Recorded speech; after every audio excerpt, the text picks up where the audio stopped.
Irna, thank you so much for joining us today. Now, as it stands, you're looking back at a career of 30 years in the South African media landscape, having co-founded New Media Publishing, but we'll get to all of that.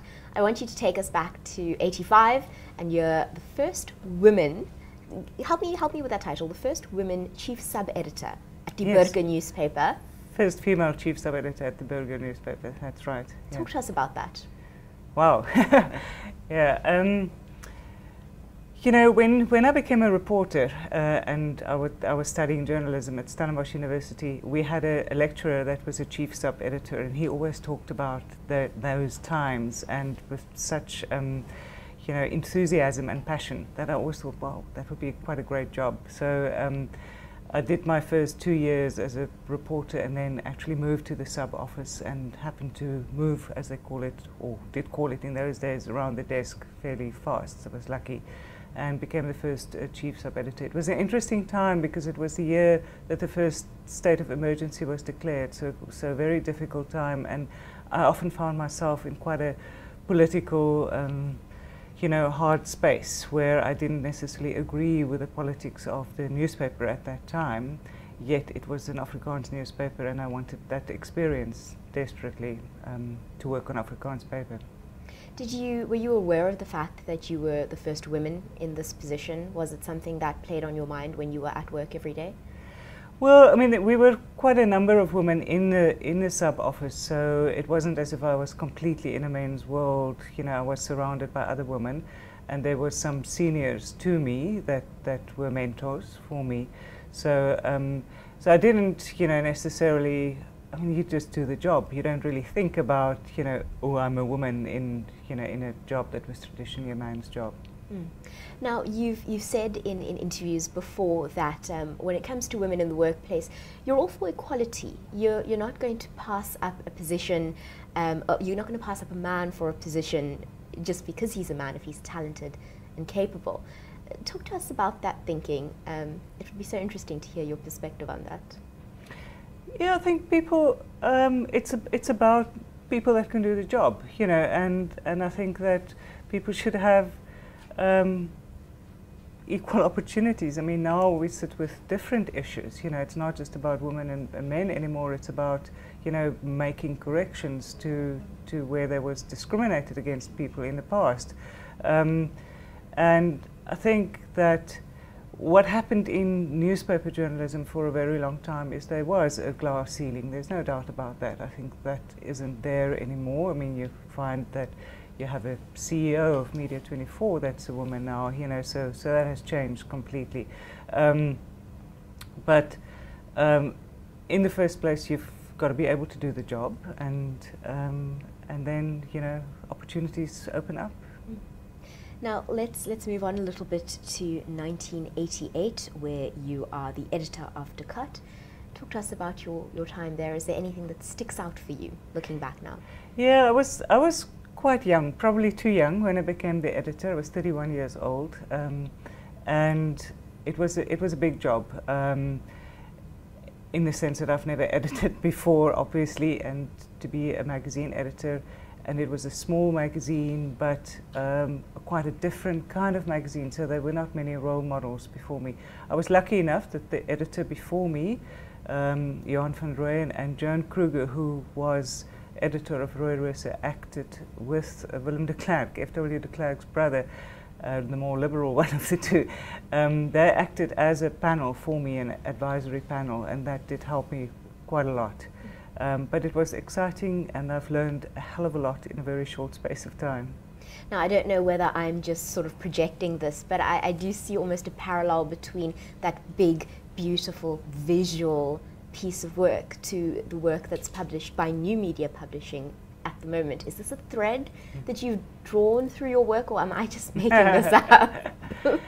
I think I was lucky enough to work with very good art directors in my career, and it was visuals became very important to me early on, and De Cut was a glossy. It made a name as one of the first Afrikaans glossies, but it was also glossy with substance. It wasn't just superficial.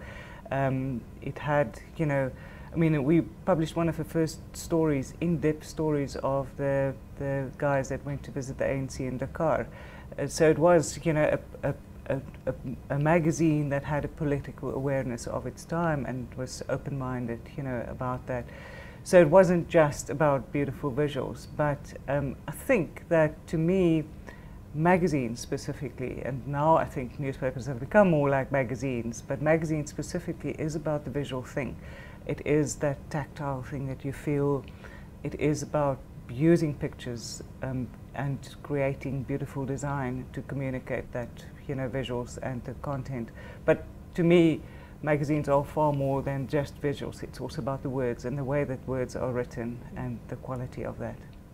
And of course, we see, especially in Media 24, the company that we belong to, that Media 24 really does believe in new magazines, and we're constantly seeing new titles, despite the fact that there are those on Twitter and even in the online publishing space who will claim vehemently that really print is dead.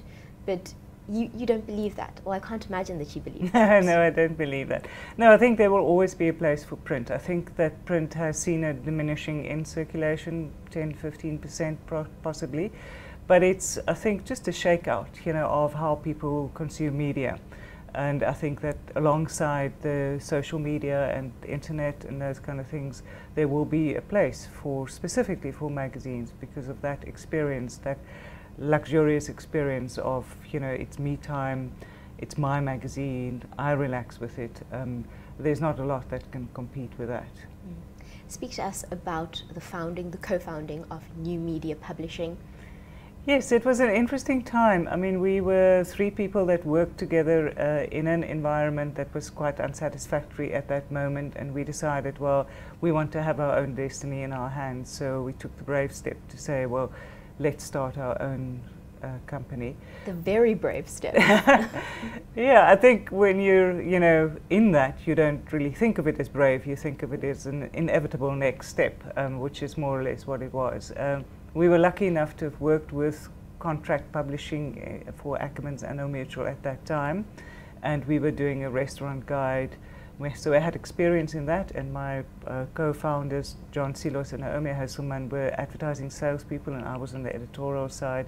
So we were quite a good match. John's also a CA, so he knew something about the finances and budgeting, etc. So it formed, you know, it was quite a good team to put together.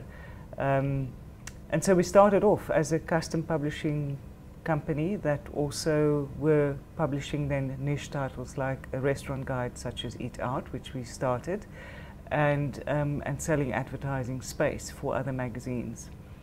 And we were lucky enough, it worked. It did, and I think that the publications really speak for themselves. They're award-winning, I think, of Visi and Taste magazine.